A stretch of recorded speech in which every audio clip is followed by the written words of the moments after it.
बीमारी में क्या देखने को मिलेगा? तेज, एक फिक्स सिम्टम तो है ही।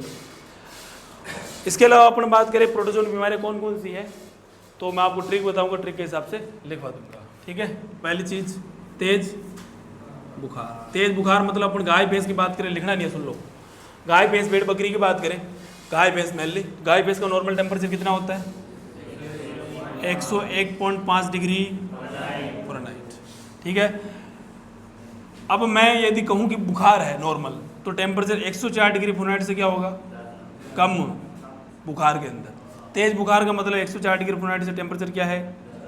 ज़्यादा है। तो इन बीमारियों में लगभग में टेम्परेचर 104 डिग्री फ़ारेनहाइट से क्या मिलेगा?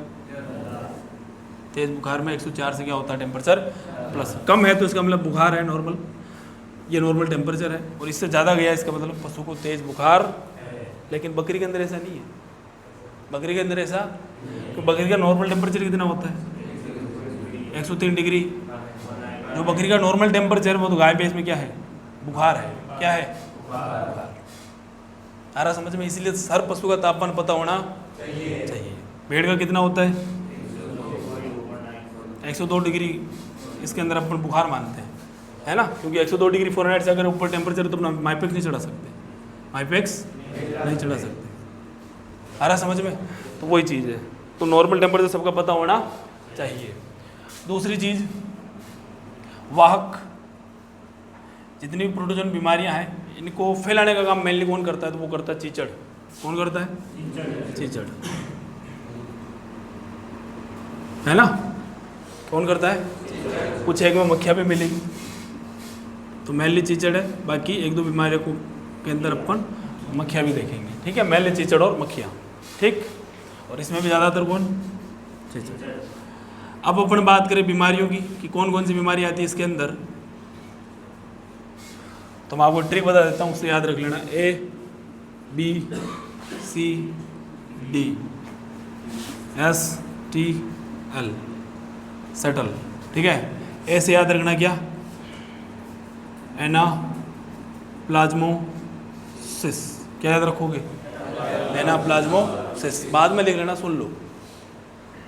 बी से याद रखना है बवेसियोसिस। सी से याद रखना है कोक्सीडियोसिस।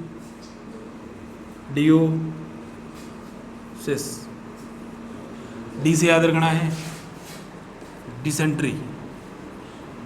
क्या याद रखना है? डिसेंट्री। ऐसे याद रखना है सर्रा।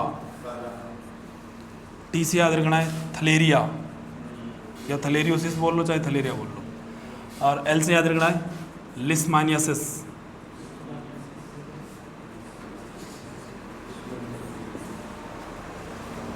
आ रहा कुछ समझ में? तो ये भाई अपन बीमारियां पढ़ेंगे सारी। ठीक है, उतार लो।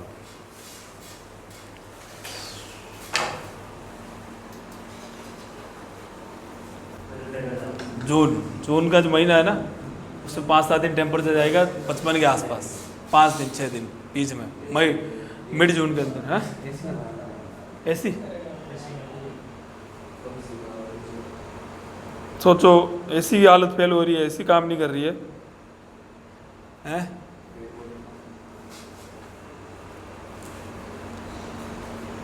और ये गलती किसकी है? सारी अपनी नहीं है, अपनी दही पर। ये जो अपने में भी जो ज़्यादा जो है ना, ये बड़े बड़े पैसे वाले, हाँ, ये कुछ रुपये बचाने चक्कर में कुछ और गड़बड़ कर देते हैं। देखो मेरी बात सुनो, हर चीज़ है ना, तुम सब चाहो तो भाई हाथ तो सब कुछ अपने हाथ में ही है। सबसे बड़ा कारण जो है हर चीज़ का, धरती पर जो कुछ भी हो रहा है जो नहीं होना चाहिए, वो क्यों हो रहा है? अगर बारिश ज़्यादा हो रही है, कम हो रही है, गर्मी ज़्यादा पड़ रही है, ठंड ज़्यादा पड़ रही है, एटमॉस्फेयर बिगड़ रहा है, धरती की हालत हो रही थी ख़राब, जंगल काटे जा रहे हैं, सबके पीछे रीज़न क्या है? हैं? क्या है? पब्लिक। क्या है? पब्लिक। इसलिए कम पैदा करो। हैं?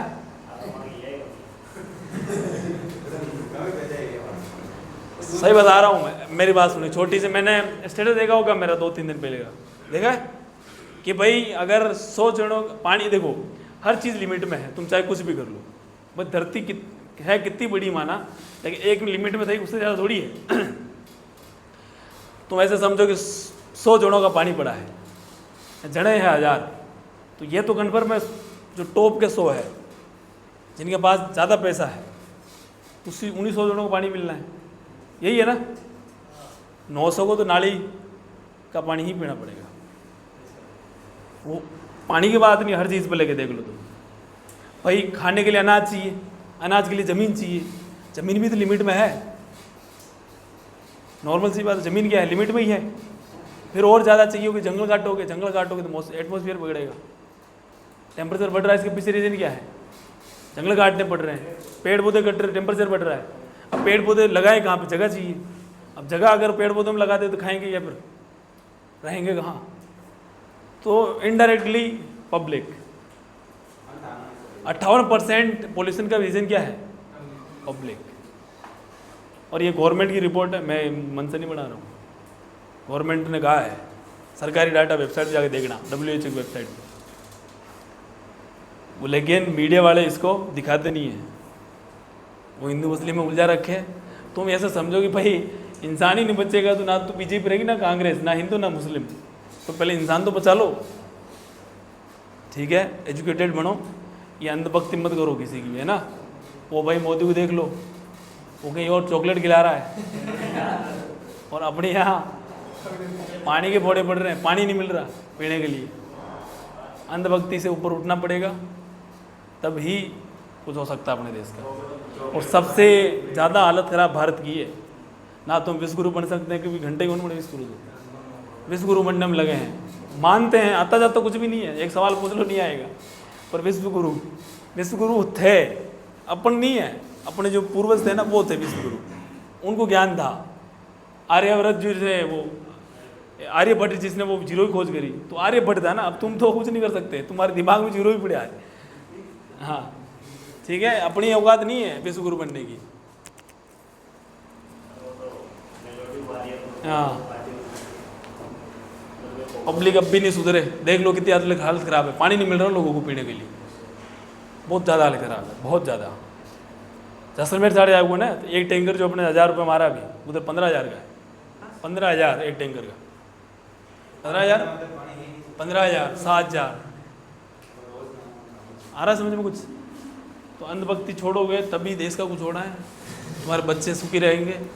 और बच्चे ज़्यादा नहीं करने, एक बहुत है। और ये मत समझो कि एक बहुत होता है, समझ में आ रहा कुछ। क्योंकि भाई अपन 200 करोड़ है, कितने हैं इंडिया में, 200 करोड़ है। 200 करोड़ मतलब कम से कम 50 करोड़ मकान बने हुए हैं, 50 करोड़ घर है। क्या है, केवल 50 करोड़ घर है। 50 करोड़ घर है मतलब तुम एक एक भी पैदा कर दो, कितने हो गए, 50 करोड़। आ रहा नहीं आ रहा तुम्हें है?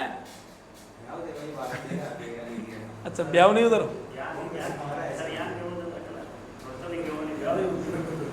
अरे तुम खुद को पानी फोड़े पड़ रहे, क्या पिलाओगे बच्चों को, हैं? खुद को तुम्हें पानी मिल नहीं रहा नहाने के लिए। चलो लिख लेंगे। अब देखो इसके अंदर मैंने आपको बीमारी लिखवाई, टोटल कितनी, 7। अपन ने इस एनाप्लाज्मिसिस को भले ही प्रोटोजोन बीमारी के अंदर रखा है, बातें मत करो, प्रोटोजोन बीमारी के अंदर रखा है, लेकिन ये वास्तव में प्रोटोजोन बीमारी नहीं है। ये प्रोटोजोआ के जैसे ही एक और सूक्ष्म जीव होता है जिसका नाम है रिकेट्सिया। क्या नाम है, क्या नाम है जिसका, रिकेट्सिया। और कौन है ये, पैर नीचे, कौन सी लेवल बोल रही है, अपने आप बोल रही है। अब सही है,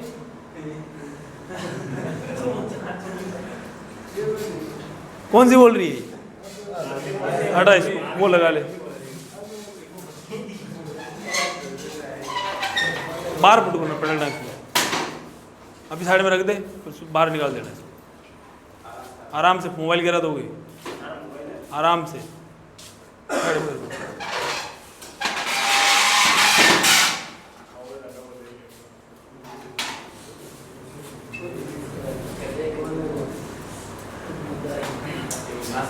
सही है। तो ये जो मैं कह रहा था कि आपको एनाप्लाज्मोसिस बीमारी वास्तव में प्रोटोजोन बीमारी नहीं है, एक प्रकार के प्रोटोजोआ जैसा एक सूक्ष्म जीव होता है जिसका नाम है रिकेट्सिया। क्या नाम है? रिकेट्सिया। क्या नाम है? इस रिकेट्सिया के द्वारा बीमारी होती है, ठीक है। इसलिए एनाप्लाज्मोसिस को कहा जाता है रिकेट्सियल बीमारी। कौन सी बीमारी? रिकेट्सियल बीमारी, जो रिकेट्सिया के द्वारा होती है, रिकेट्सियल बीमारी। आगे समझ में? आगे एक बार और आगे डिस्कस करेंगे इसके बारे में। लिख लिया सबने? हेडिंग डालो एनाप्लाज्मोसिस। मिटा दूं?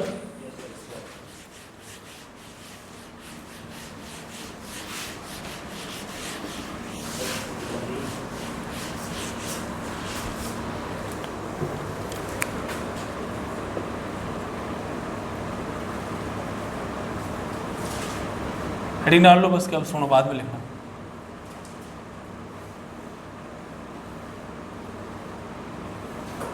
सुनने में जितना ज़्यादा ध्यान दोगे उतना फायदा रहेगा। लिख लो ये मेरी बात। एनाप्लाज्मोसिस की बात करें तो ये कैसी बीमारी है? रिकेट्सियल बीमारी। मैंने अभी कहा था आपको, ये प्रोटोजोआ के द्वारा नहीं होती। किसके द्वारा होती है? रिकेट्सिया के द्वारा। किसके द्वारा होती है? रिकेट्सिया के द्वारा। रिकेट्सिया के द्वारा होती, ठीक है। इसीलिए इसको क्या कहते हैं? रिकेट्सियल बीमारी। क्या बोलते हैं? रिकेट्सियल बीमारी। बाद में लिख लेना, सुन लो, सुन ले पहले, ठीक है। अब बात करते हैं भाई रिकेट्सिया के द्वारा होती है, तो रिकेट्सिया का नाम क्या? कौन से रिकेट्सिया के द्वारा होती है? तो कारक कोई ना कोई क्या होगा? रिकेट्सिया होगा। क्या होगा? रिकेट्सिया होगा। कौन बोला प्रोटोजोआ होगा? कोई ना कोई क्या होगा? रिकेट्सिया। और रिकेट्सिया का नाम है, बात करें अपन गाय और भैंस की, गाय और, तो गाय और भैंस के अंदर तो बीमारी होती है एनाप्लाज्मा मार्जिनेल के द्वारा। और बात करें अपन भेड़ और बकरी की, तो भेड़ बकरी के अंदर ये बीमारी होती है एनाप्लाज्मा सेंट्रल। किसके द्वारा होती है? एनाप्लाज्मा सेंट्रल के द्वारा। एनाप्लाज्मा मार्जिनल, एनाप्लाज्मा सेंट्रल, भेड़ बकरी के अंदर सेंट्रल। अब क्वेश्चन ये उठता है कि बीमारी में होता क्या है? तो इस बीमारी के अंदर ये जो दोनों है, एनाप्लाज्मा मार्जिनल की बात करो चाहे एनाप्लाज्मा सेंट्रल की, ये संक्रमण करते हैं आरबीसी के अंदर। कहाँ करते हैं? आरबीसी के अंदर संक्रमण करते हैं। मैंने आपको वैसे थोड़ी कहानी बता रखी है, वापस बता देता हूँ, ध्यान से सुनो। ये मान लो रक्तवाहिनी है, इसके अंदर ये ब्लड फ्लो कर रहा है। क्या फ्लो कर रहा है? ब्लड, ठीक है। मैंने आपको पहले ही बताया था कि भाई ब्लड के अंदर दो चीज़ें होती हैं।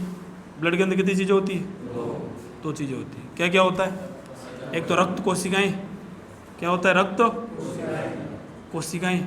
और एक क्या होता है? रक्त प्लाज्मा। रक्त प्लाज्मा मतलब रक्त के अंदर जो पानी है, फ्लूइड, उसको बोलते हैं रक्त प्लाज्मा, ठीक है। ये होता है 55%। कितना परसेंट होता है? ये होती है 45%। कितना परसेंट होती है? 45%, ठीक है। इस रक्त कोशिकाओं की बात करो तो 3 प्रकार की रक्त कोशिकाएं होती है। एक तो आरबीसी, एक और एक, 3 प्रकार की क्या होती है रक्त के अंदर? कोशिकाएं होती है, आरबीसी, डब्ल्यूबीसी और प्लेटलेट। आ रहा है यार समझ में? अभी मैंने कहा कि ये बीमारी के अंदर जो संक्रमण होता है, ये जो रिकेट्सिया है, एनाप्लाज्मा मार्जिनल या एनाप्लाज्मा सेंट्रल, ये कहाँ संक्रमण करता है?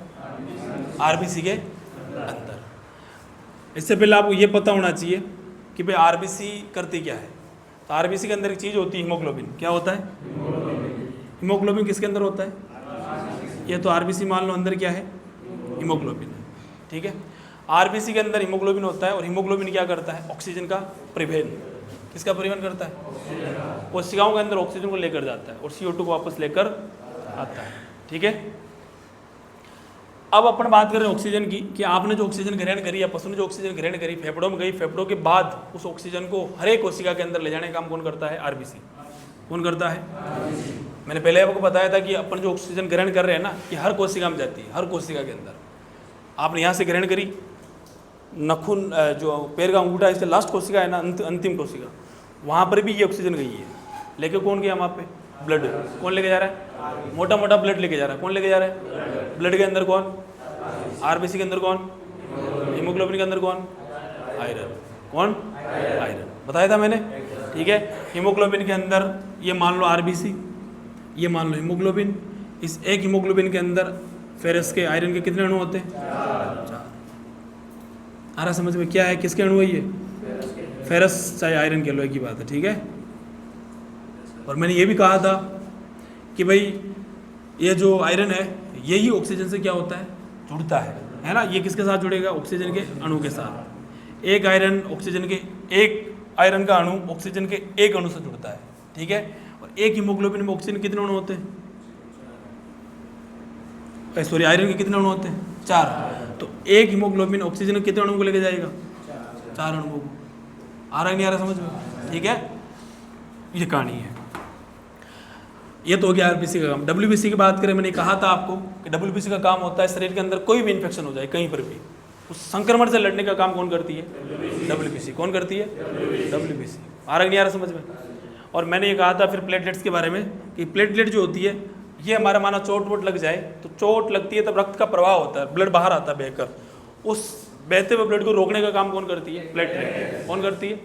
प्लेटलेट वहाँ पर इकट्ठा होकर थक्का बना देती है। क्या बना देती है? थक्का, जिससे ब्लड का प्रवाह क्या होता है? रुक जाता है। अगर ऐसा ना हो तो ब्लड बहता रहेगा, इंसान की क्या हो जाती है? मृत्यु, खून की कमी हो जाएगी तुरंत, ठीक है।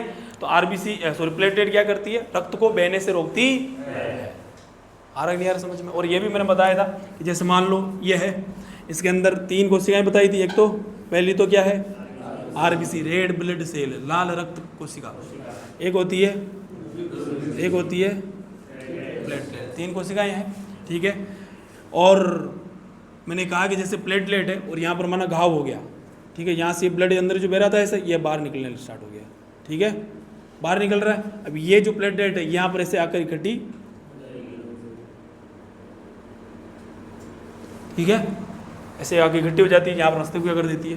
बंद कर देगी, ताकि ब्लड बहता हुआ ब्लड रुक जाएगा। आ रहा नहीं आ रहा समझ में? कंप्लीटली आ रहा है, ठीक है। अब मैंने वापस अपनी पॉइंट बाजू, मैंने कहा कि ये जो बीमारी है किसके अंदर संक्रमण होता है?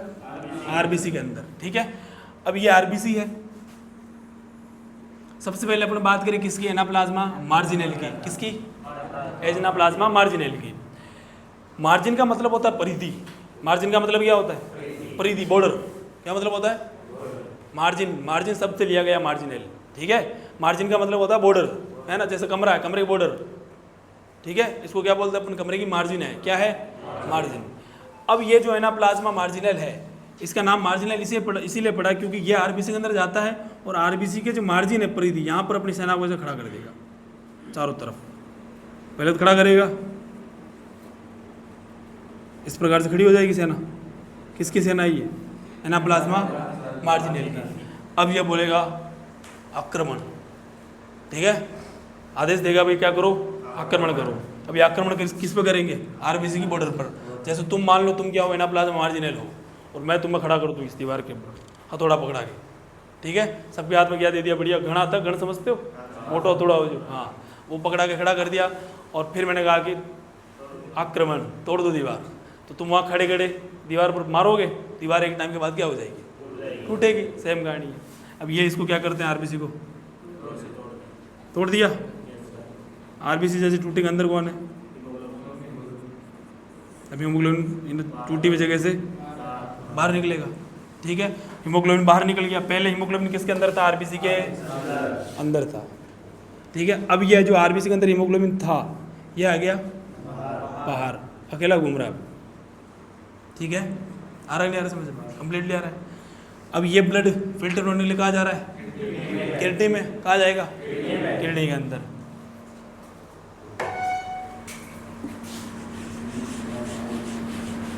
समझ में आ रहा नहीं आ रहा? बढ़िया तरीके से। अब ये जो ब्लड है ये फिल्टर होने के लिए जा रहा है कहाँ पर? किडनी के अंदर, ठीक है। ये मान लो किडनी है, ब्लड आया किसके अंदर? किडनी के अंदर फिल्टर होने के लिए। जब ये ब्लड किडनी के अंदर फिल्टर होने के लिए आएगा, फिल्टर होगा, ब्लड के अंदर जो कचरा है वो तो पेशाब के रूप में शरीर से बाहर निकलेगा, है ना। पेशाब के रूप में शरीर से बाहर निकलेगा और काम की जो चीज़ें होती है वापस चली जाएगी शरीर के अंदर। कचरा जो होगा वो तो यहाँ से छनकर पेशाब के रूप में बाहर, ठीक है। अब यहाँ पर क्या होता है, ये हीमोग्लोबिन जो पहले आरबीसी के अंदर था, किडनी छलनी की तरह काम करती है। किसकी तरह? छलनी की तरह। ये मान लो कोई छलनी है, ठीक है, किडनी मान लो ऐसा ही है, ठीक है, एक छलनी के रूप में। किस रूप में?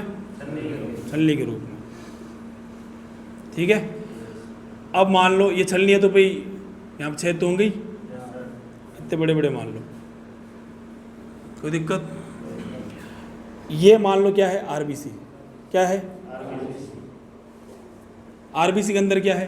हीमोग्लोबिन। आरबीसी का आकार अभी बड़ा है, तो ये आरबीसी इन छेद से छनकर नहीं निकलेगी, ठीक है। और हीमोग्लोबिन पहले इनके अंदर था, तो हीमोग्लोबिन में छनकर बाहर नहीं आएगा, क्योंकि तो आरबीसी के अंदर है। आ रहा नहीं आ रहा समझ में? लेकिन इस बीमारी के बाद क्या होता है, हीमोग्लोबिन आरबीसी से बाहर घूम रहा है, और हीमोग्लोबिन फिर आरबीसी से छोटा ही होगा। नॉर्मल सी बात है कि भाई जो चीज़ के अंदर है वो तो उससे छोटा ही हुआ तभी अंदर है, बड़ा होता तो अंदर थोड़ा रहता, बाहर घूमता है ना। तो हीमोग्लोबिन आरबीसी क्या, आरबीसी से क्या होता है? छोटा होता है।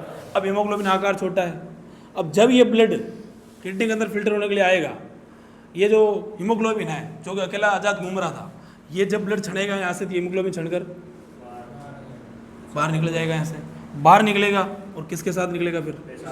पेशाब के साथ। खून का रंग लाल क्यों होता है? हीमोग्लोबिन के कारण, क्योंकि हीमोग्लोबिन का रंग कैसा है? लाल है। अगर हीमोग्लोबिन का रंग कोई दूसरा होता, जैसे पीला मान लो, अगर हीमोग्लोबिन का रंग कैसा होता? खून का रंग कैसा होता? अगर हीमोग्लोबिन का रंग नीला होता, खून का रंग कैसा होता? क्योंकि हीमोग्लोबिन का रंग लाल है, इसलिए ब्लड का रंग क्या है? लाल है। आ रहा नहीं आ रहा समझ में? ठीक है। अब भाई हीमोग्लोबिन की वजह से ही ब्लड का रंग था, लाल था, और हीमोग्लोबिन खुद पेशाब के साथ बाहर आया है, तो पेशाब का रंग भी कैसा हो जाएगा? क्योंकि ब्लड के अंदर, पेशाब के अंदर क्या है? हीमोग्लोबिन है। क्या है? हीमोग्लोबिन है, ठीक है। तो इस प्रकार से पेशाब के साथ इस बीमारी में क्या आता है? हीमोग्लोबिन आता है। इसीलिए इस बीमारी के अंदर पेशाब लाल रंग का दिखाई देगा। पेशाब लाल रंग का दिखाई देगा। अब ऐसी ही बीमारी मैंने एक और पढ़ाई थी कुछ एक दिन पहले ही, बेसिलरी हीमोग्लोबिन यूरिया। कौन सी पढ़ाई थी? इसी ये पढ़ाई थी, याद है कुछ? बस कारक दूसरा, बाकी कहानी पूरी सेम थी। यहाँ पर इन्फेक्शन कौन कर रहा है? रिकेट्सिया। वहाँ पर इन्फेक्शन कौन कर रहा था? जीवाणु। फर्क इतना है कि उसमें बुखार देखने को मिलता है, इसमें तेज बुखार देखने को मिलता है। इसीलिए हमेशा मैं कहता हूँ कि जब भी उपचार करो तो बुखार चेक करके ही करना है। बेसिलरी हीमोग्लोबिन यूरिया, एनाप्लाज्मोसिस, और एक और आगे अपन और पढ़ेंगे बबेसियोसिस। इन तीन बीमारियों के अंदर सेम कहानी चलती है। क्या चलती है?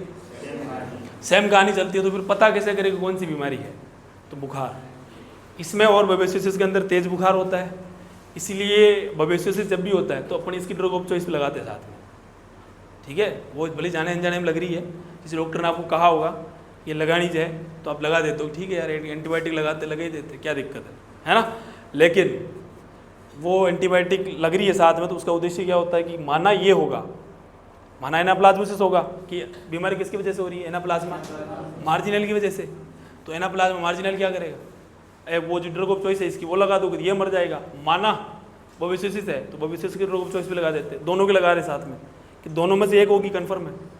या तो एनाप्लाज्मोसिस होगी तो आपने एनाप्लाज्मोसिस ड्रग ऑफ चॉइस लगा दी साथ में, और बबेसियोसिस होगी तो अपने बबेसियोसिस की ड्रग ऑफ चॉइस भी क्या लगाते हैं? साथ में लगाते हैं।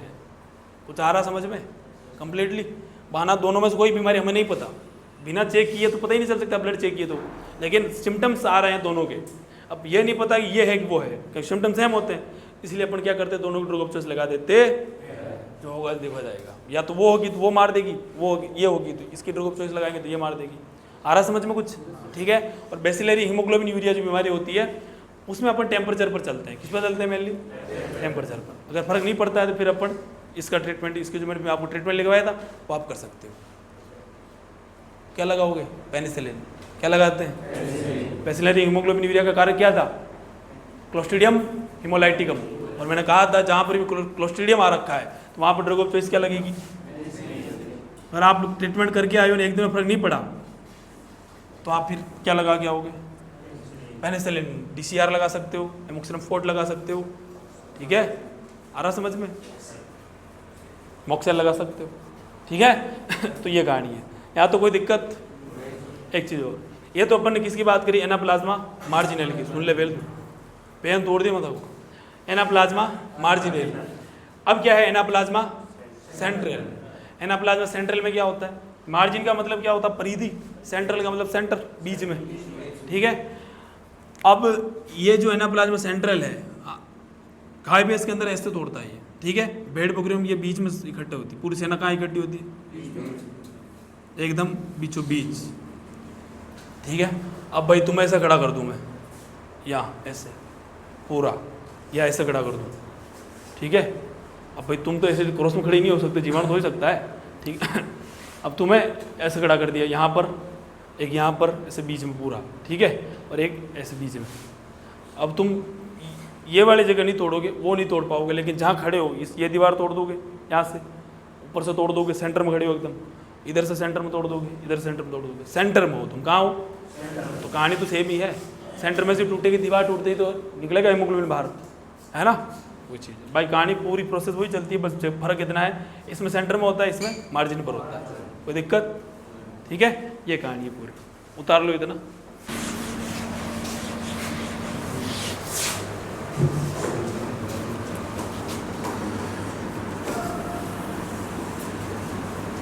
पहला लक्षण क्या होगा, तेज बुखार।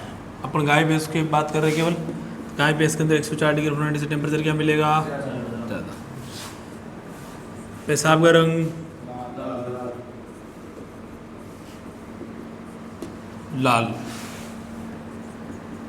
इसका रंग कैसा होता है, लाल। इसको बोलते हैं red water fever. Red water fever का मतलब बुखार और लाल पानी, लाल पेशाब आता है, ठीक है। बुखार और लाल पेशाब आता है, इसलिए नाम क्या पड़ा, रेड वाटर फीवर। अब भाई शरीर के पेशाब, हीमोग्लोबिन बाहर आ रहा है, तो शरीर में क्या होगी, हीमोग्लोबिन की कमी होगी, खून की कमी हो रही है ना। खून की कमी होगी तो जानवर क्या हो जाएगा, कमज़ोर, क्या हो जाएगा, कमज़ोर। खून की क्या हो जाती है, एक चीज़ और, खून की कमी को क्या बोलते हैं अपन, एनीमिया। तो इसमें क्या हो जाता है बीमारी में, ठीक है, खून की कमी एनीमिया। और खून की ज़्यादा कमी हो जाती फिर क्या होता है, पीलिया। ज़्यादा कमी होगी तो क्या हो जाएगा, पीलिया, एनीमिया, जॉन्डिस, पीलिया क्या बोलते हैं अपन, ठीक है। और एनीमिया के अंदर एक चीज़ और, एनीमिया जब होता है, जब नॉर्मल खून की कमी हो जाती है, तो शरीर के अंदर जो श्लेष्मा झिल्ली होती है, मैंने कहा था आपको कि जैसे अपने शरीर के बाहर स्किन है, वैसे शरीर के अंदर क्या है, श्लेष्मा झिल्ली। क्या है, एक झिल्ली है जिसका नाम क्या है, श्लेष्मा, म्यूकस मेम्ब्रेन, क्या बोलते हैं, म्यूकस, ठीक है, श्लेष्मा झिल्ली।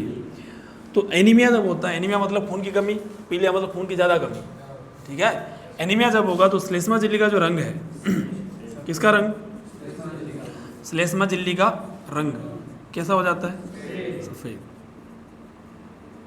और पीलिया के अंदर इसी जब होता है तो इसी श्लेष्मा झिल्ली का रंग कैसा हो जाएगा, पीला, कैसा हो जाएगा,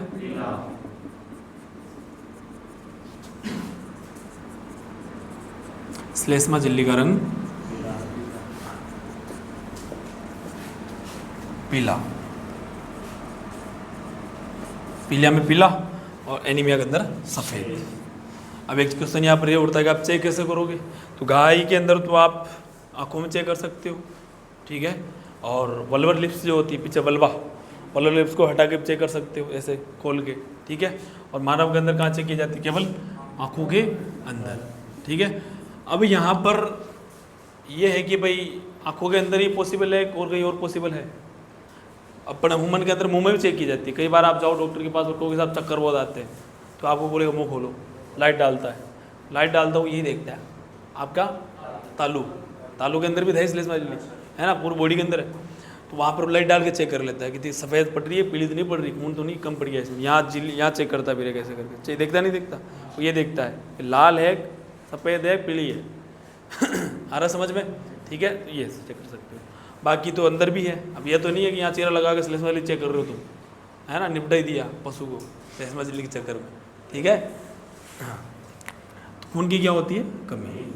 इसके अलावा खून की कमी होगी तो शरीर में क्या आ जाती है, कमजोरी, और सुस्त रहता है जानवर, क्या रहता है, ठीक है, सुस्त भाई ऑक्सीजन सप्लाई कम हो जाएगी शरीर में, दिमाग को ऑक्सीजन उतनी नहीं मिल पा रही जितनी पहले मिल रही थी। क्यों? क्योंकि शरीर में हीमोग्लोबिन की कमी है। हीमोग्लोबिन कम हो गया तो ऑक्सीजन को पहुंचाएगा कौन फिर, है ना, कमी पहुंच रही है, दिमाग को कम पहुंचेगी, दिमाग सुस्त रहेगा, दिमाग ढंग से काम ही नहीं करेगा, है ना, दिमाग सुस्त हो गया तो बॉडी सुस्त होनी है, फिर नींद आती है। इसलिए आपको ज़्यादा नींद आ रही है, इसका मतलब आपके अंदर हीमोग्लोबिन कम हो सकता है। आप क्लास में बैठे हो, आपको नींद आ रही है, आप नहा के आए हो, आप सोच रहे हो यार ऐसा क्यों हो रहा है, कमजोरी ज़्यादा है, परमानेंट कमजोरी बनी रहती है, तो इसका मतलब आप अपना हीमोग्लोबिन चेक करवाइए। हीमोग्लोबिन चेक करवा ले, क्योंकि अपन कोशिश करते हैं पढ़ने की, पढ़ ही नहीं पा रहे, नींद आ रही बार बार, ठीक है, थक जाते हो जल्दी, दिमाग काम ही नहीं कर रहा, दिमाग को ऑक्सीजन नहीं मिल रही उतनी जितनी मिलनी चाहिए। इसी वजह से अपन को खाना खाने के बाद नींद आती है। क्यों आती खाना खाने के बाद नींद? हीमोग्लोबिन कम नहीं होता, गधों मार खाओगे। वो इसीलिए होता है कि जैसे अपन खाना खाते हैं तो कौन सा पाचन तंत्र ज़्यादा काम करता है उस समय? कौन सा तंत्र ज़्यादा काम करता है बॉडी का? पाचन तंत्र, है ना। कौन सा तंत्र ज़्यादा काम करेगा? पाचन तंत्र ज़्यादा काम करेगा, ठीक है। अब भाई पाचन तंत्र में एनर्जी ज़्यादा चाहिए इस समय, क्योंकि पाचन तंत्र क्या कर रहा है, भोजन को पचा रहा है, तो उसको ज़्यादा चाहिए, एनर्जी चाहिए। ज़्यादा एनर्जी मतलब ऑक्सीजन भी क्या चाहिए, ज़्यादा चाहिए। तो ज़्यादा ऑक्सीजन कहाँ जा रही है? पाचन तंत्र के अंदर। पाचन तंत्र में ज़्यादा ऑक्सीजन जा रही है, दिमाग को उतनी ऑक्सीजन नहीं मिल रही, दिमाग कह रहा है भाई तू वहाँ काम चल रही है, तू सो जा, मुझे सोने दे थोड़ा रेस्ट, क्योंकि मुझे उतनी ऑक्सीजन नहीं मिल रही जितनी मिलनी चाहिए, वो तो ज़बरदस्ती कर रहा था। इसीलिए खाना खाने के बाद नींद आती है, ठीक है, आ गया समझ में? ये रीज़न। खाना पीना कम किया, बंदी होगा, नमूनो बुखार आ रही तेज, तुम खा लोगे बुखार के अंदर खाना, तो फिर उतार लो। हाँ, तू तो खा ही सकता है, तू अपवादों की बात कर ही नहीं रहा हूँ।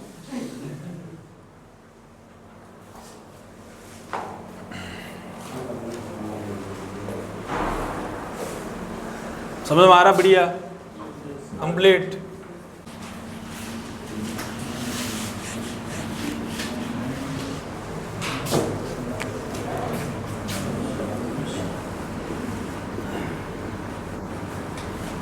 जब मुझे फ़ोन आता है ना बच्चों का, स्टूडेंट का, किसी का, छोटी चीज़ के लिए फ़ोन कर दिया, फिर गुस्सा इतना भी यहाँ पर जो होता यहाँ, तो भी इसको स्टील वाला पाइप से कूटता जम के। अब तो चला गया, वहाँ फ़ोन पर क्या ही कह सकते हो, डांट सकता हूँ ज़्यादा से ज़्यादा, क्या कर लूँ, लेकिन पास में जो हो वास्तव में कूट दूँ कि तू पहले इतने दिन क्या कर रहा है। भाई तुम्हें 3 महीने मिले हैं यहाँ पे, 3 महीने तुम करते करते कुछ भी नहीं हो। 2 घंटे क्लास लगती है, 1-1.5-2 घंटा क्यों साला जाते हो, ठीक है, फिर पूरे दिन पढ़े रहते हो। तुम्हारी इतनी हिम्मत नहीं हो रही किताब खोल के एक दिन देख लूँ, इतना भी नहीं करते हो तुम। हाँ, सारे नहीं पढ़ते ना। चलो, तेज़ बुखार क्या लगाओगे? आर्टिजोन एस, कितना?